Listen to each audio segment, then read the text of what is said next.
So this next video is about awakening. Now, I feel actually when I'm speaking to you, all these will all interlink. What I'm speaking about, I feel I don't know. So what does it feel like when you're awakening? I feel like I'm awake, an awakened wise woman, and sometimes not so wise. Sometimes a complete opposite. Very fun loving, but when you're awakening,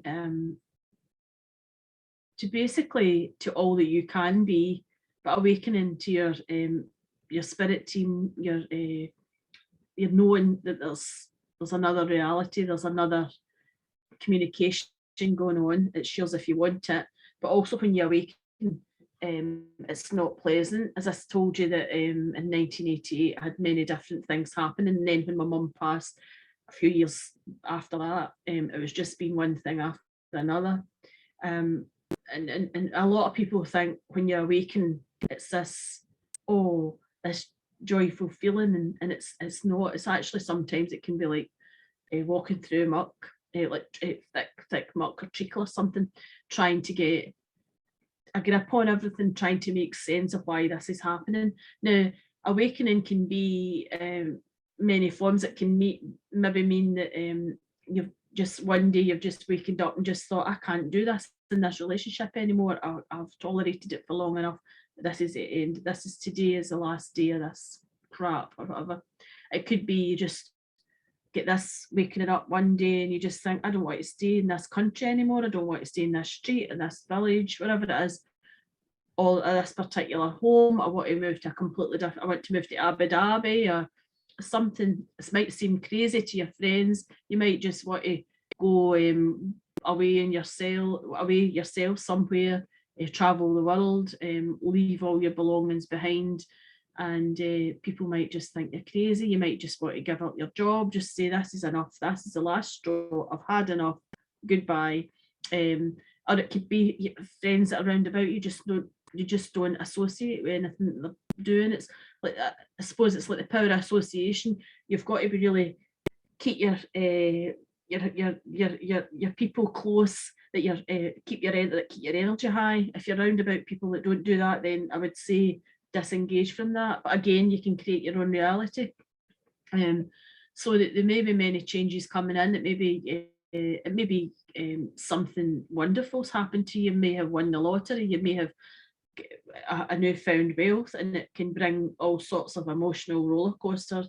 It is a bit like an emotional roller coaster. Your friends and your family might think you're crazy because of your decisions you've just chosen to, like my sister and her husband split up, and they were together for a very young age, and that was like a shock. But I also believe in myself that there's a time for everything, and I feel that was the time for them to part, and that whatever it was that they came together to create, probably Jodie and Darius, and the life they'd created, that was now ended, and it was something else to move on to.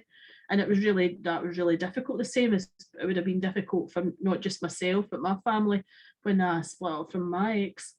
But also a lot of things when people make changes and decisions, maybe your child has decided to go and live in the other end of the world or the other end of the country, or do something that you just think, oh my goodness, are they going to be all right? It can bring up a lot of scary thoughts. It can be like a bit like awakening. It can bring a lot of tears, a lot of sadness, but it also can bring a lot of heightened awareness to your guides, your departed loved ones. They may be communicating with you, or they probably will be communicating with you, your spirit team, your angels, to so what might not be right for other people is right for you, because they're guiding you towards the light. They're guiding you a different way, because the other way has been bringing you not been bringing you happiness, and making you discontent, been making you miserable, making you feel you just want to end things, because maybe you're in an abusive relationship, you maybe just get so low with health problems, whatever it is, and you just want to change your life circumstances. Now, you can create that change. You can put the change out there that you wish to create in your life, in many different forms. there's many different people that you can work with to help you create change. When I was awakening, it actually felt like my sleep, I hadn't obviously slept well for years because of the abuse. I was frightened to sleep almost. When I moved back home in 1988, I seemed to just sleep forever.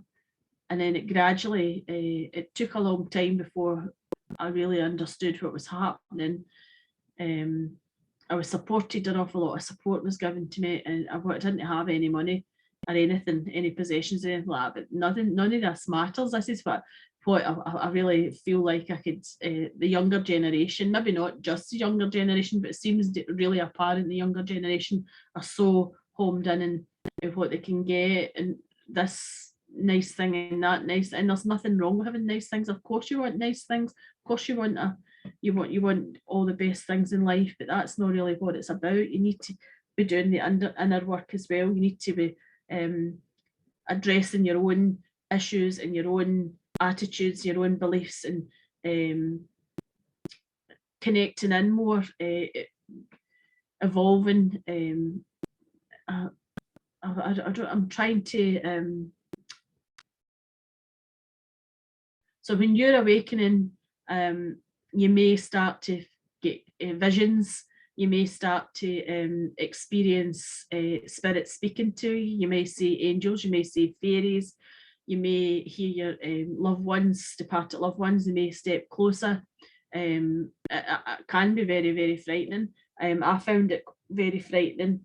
Not actually when my mum was passing. When she was actually lying in hospital, I would have a spirit with me, and I used to buy her everything peach, and this peach smell would just engulf me, and I actually felt a lot of comfort from that.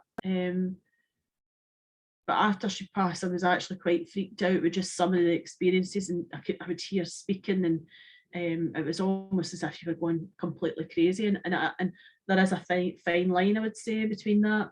And I actually started to go on my development with different people that could help you. There's people out there that can help you if you're experiencing any frightening stuff. You can ask your angels and your spirit guides to please not come in when you're sleeping, and there's only certain times that you will call them in to work with you. As I've grew over the years, basically, it's my stuff's going on all the time. I can call in a deeper connection if I wish to. If I wish to connect in deeper, I don't always do that because the connection is always there. A lot of people will maybe what they used to call years ago as a mental breakdown, and that's what it felt like, a bit like me, as if I was having some sort of breakdown. I wasn't mental. I was just in an abusive relationship. I've been treated very, very badly, and you know what it's like when animals are treated really badly. If you show anybody love and compassion and kindness, they come out that the other side, and they're not cruel and they're not unkind.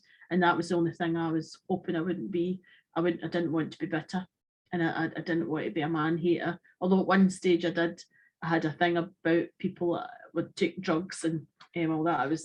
I'm ashamed to say, really, but it's because of my own experience. But I learned to really look at things and really think, well, wait a minute, this person I was with didn't have a particularly good upbringing. They endured a lot of alcohol abuse in their life with their parents and stuff, and there was a lot of things happening in their young life, and they maybe didn't have the best experience. I don't believe anybody goes out their way to be that way. I think it's an illness, and part of your awakening can feel. I always say, people say you're psychic, and I'll say psychotic, as a joke, but I always feel as if there's a thin line, because there are people that I have met, I actually kind of think, oh, but then maybe they think that maybe they think that about me. I don't know. I had this experience, one of the awakenings, one of the massive awakenings experience one of them was 1980. I've had loads of things throughout my life, but over this time, and I think it was the 2000 and odds, and I was working in a place down in there, and luckily a couple of my friends worked there, and one of my friends, or two of my friends in particular, knew that my abilities and what was happening with me, and knew that I always had mediumistic abilities. I knew things and experienced stuff, and they used to always be fascinated to let me tell them about them. So this time I used to work all different shifts, and myself and my husband had decided we used to go to Edinburgh for the Hogmanay street party, which was fabulous. So we booked up this place to stay in Kirstoffen, and we left from my work to go there for the Hogmanay. And we reached Edinburgh, it was thick snow, and my husband directions, I don't know if we had a sat, I think we had a sat nav, I don't know if the sat navs were about then, but some directions anyway. And he kept saying, well, the sat nav's taking me this way, or the directions are taking me this way. And I said, no, it's down to the right. It's a big white building, huge gates, blah, blah, blah. And he goes, Aileen, it's only £20 a night, or £10 a night. It was something crazy anyway. And I said, I'm telling you, Peter, it's down that way, it's down to the right. So anyway, no. So I was going round and round in circles, round, and about half an hour later, he went, right, where was that place you said you've seen it? I said, right, down to the right, keep going along here. And anyway, we got there, and it was this great big massive gates, and it was called Dovecourt, I think, and there were doves on it, and it was pure white. And I looked and I went, oh my goodness, this can't be right. Anyway, we drove up, and Peter said, this is the address, this is it. How did you know this? I said, I just knew this was it, this was the place. I said, plus we passed it, and I knew instantly that was where we were going. He's like, oh, I couldn't think how this could be it. The price we paid. So we went in, and the lady's name was Margaret.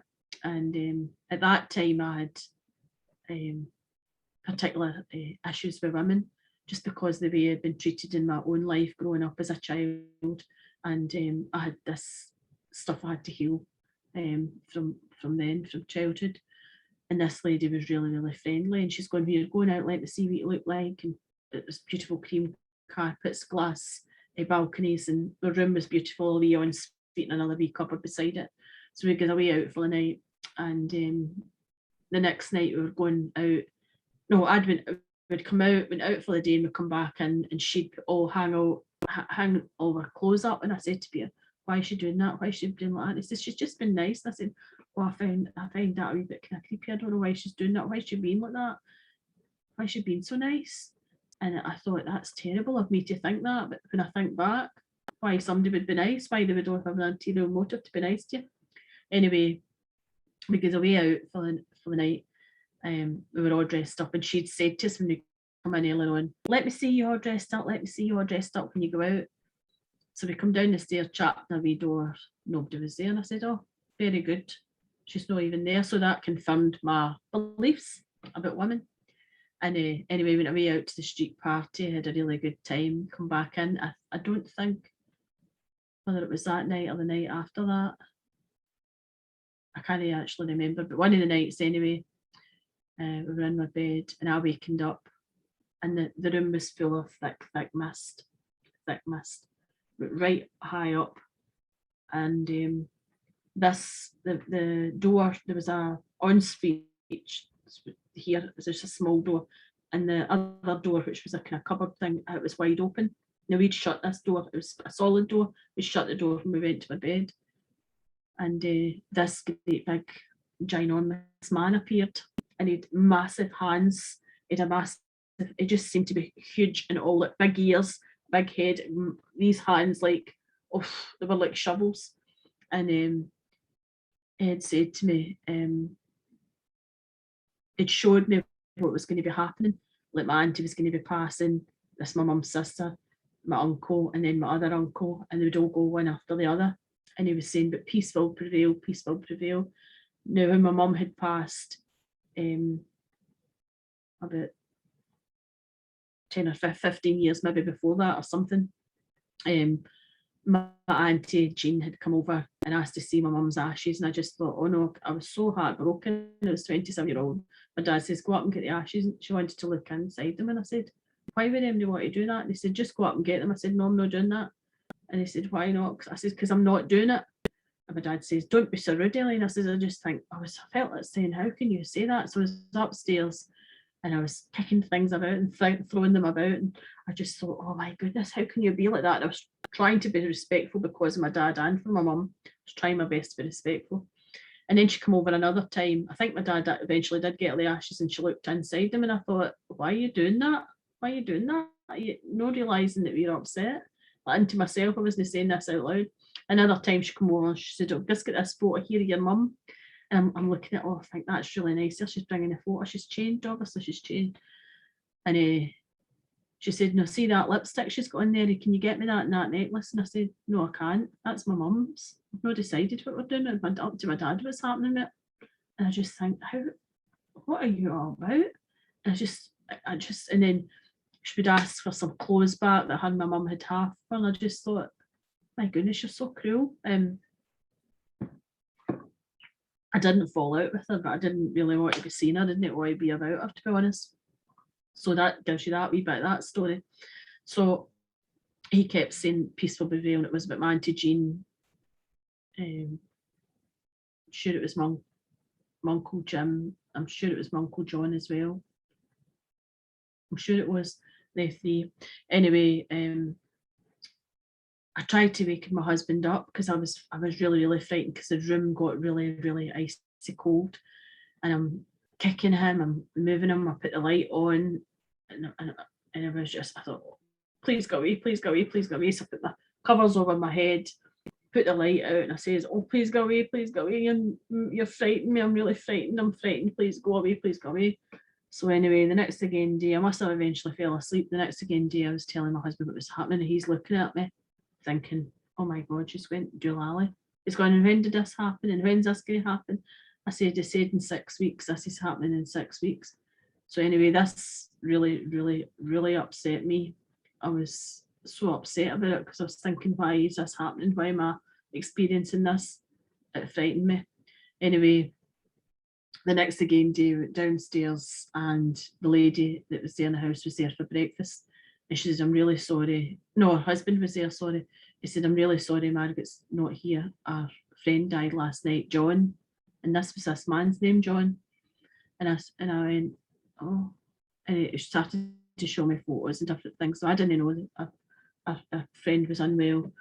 We got home and I had to go back to my work. I was due back at my work.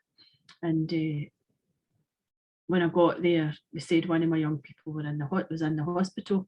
Now, when this experience happened to me, this awakening happened to me, I was walking in the corridor hospital and I met my Auntie Jean and she told me something, and then I met my Uncle Jim, and then I met my other uncle. So this is just to fill in that wee space. So I was we went to my work and we had a people carrier at work, and they said, can you go down? One of the young people are in the hospital. She needs money for the telly, she needs money for sweeties or whatever. She's been admitted to hospital, blah, blah, blah. All the rest of the stuff's confidential. So I said, yes, okay. So I was walking along, going along the hospital ward, and I heard this. I seen this porter pushing a wheelchair. And my Auntie Jean was a lovely round face, lovely cheery wee face, well built. And this was this wee soul in a wheelchair. I hadn't seen my auntie for a while, and I could hear the voice. And I'm thinking, that sounds like my Aunt Jean's voice. And I thought, oh, can it be? Don't be so silly. So I looked, and she said, is that you, Aileen? I said, and she'd all this blood coming out of her mouth. She'd cancerous tumours in her mouth, which was horrendous. And she'd no hair, and she was just nothing over. It was so heartbreaking. I never ever wished anybody any harm or anything like that. It was never very nice to me. So anyway, I said, oh, I'm in here with a young person. I'll need to go. And she was going back up to her ward. So I went up to the young person. I forgot to say when I went in before. I'd went in first of all, and I had to go back down the stair. But while I'd been in, seeing the young person, there was a vacant bed right at the door, and I had went down to get the money for the TV and that, and I'd been walking along, this happened. So I'm back up to the young person, there was still a vacant bed, and I was saying to the young person, she said, why you look as if you've been crying? And I said, yeah, I'm really upset. She, what is it? I said, remember I told you I didn't have an auntie, it wasn't very nice to me, and blah, blah, blah. And yes, I said, I just met her down there in the ward. I said, she looks really unwell. I said, I'm really sad about that. Anyway, she said, is that her there? And I said, where? She said, somebody's just getting put in the bed there at the end. And I looked and there was my Auntie Jean. Well, the time was up for my young person, so I had to go. And I get down, I went down and I said, oh, Auntie Jean, I'm really sorry that you're unwell. And she went, yes. And she said, can you come and see me? Can you come and see me? And she said, peace will prevail. And she said the same thing as this man had said, it had appeared to me. So I left the hospital, and on the way out the hospital, I met my Uncle Jim, who was my mum's brother, who was going to visit my Auntie Jean. And he chatted to me, and I left, and I got into the people carrier, and I couldn't stop crying. Now, I'd told my dad, and I'd told my brothers and sisters, which was the wrong thing to do because they were all terrified of me. And it was a thing I used to do when I was having all these experiences, and I realised no everybody can handle all these things. They were scared out their wits, and they're all like, all right, kind of thing. Anyway, I phoned my dad from the hospital, and I was crying, and he said, what are you crying for? And I said, remember I told you what happened to me, and this is going to die. Oh, Aileen, don't be so silly, don't be so silly. How are they going to die? How are they going to die? How do you know they're going to die? They're in the hospital, we're getting help and all that. I said, no, they're going to die in 6 weeks, Dad. They're going one after the other. How do I know that? And he's like, where are you? I'll come and get you. I said, no, Dad, I'm at my work. I need to go back to my work. I'm in the people carrier, blah, blah, blah. Because I way back to my work. And luckily my pal was in charge that night. I told her, and she went, oh, Aileen, come into the office. I'm really sorry about that. She says, what do you think's happening? And I said, I don't know. For some reason, I know what's happening. And I don't know why I know. And I said, it's really upsetting me. She went, oh, I know all the things that's happened before. Do you think this is what's going to happen? And I said, yeah, I think it is. And she goes, who was the man that came forward? I said, I don't know who he is. Anyway, I went home. She went, just go home. She said, you're just really upset. Just go home and take a couple of days off and you'll feel better. It's your days off or whatever. I couldn't remember. So anyway, I goes home, and the next again day I was telling my mum's oldest sister about this, and she went, oh, what did the man look like? And I thought, oh no, she thinks I'm crazy as well. And I said, oh, these great big massive hands. I've never seen hands like them in life, great big ears. And he was tall as anything. And she went, oh, that'd be your great grandpa John. I said, who? I said, that was his name, John. She went, ah, that's what he was like, a great big massive hands. And I said, oh my God. And she went, what else? I said, oh, I really don't want to tell you what else. I said, because it's really upsetting. So 6 weeks later, that's what happened, really. One went after the other. And I had the same when it was my mum's brother, Robert. I knew he was going to pass, that they told me, the spirit told me.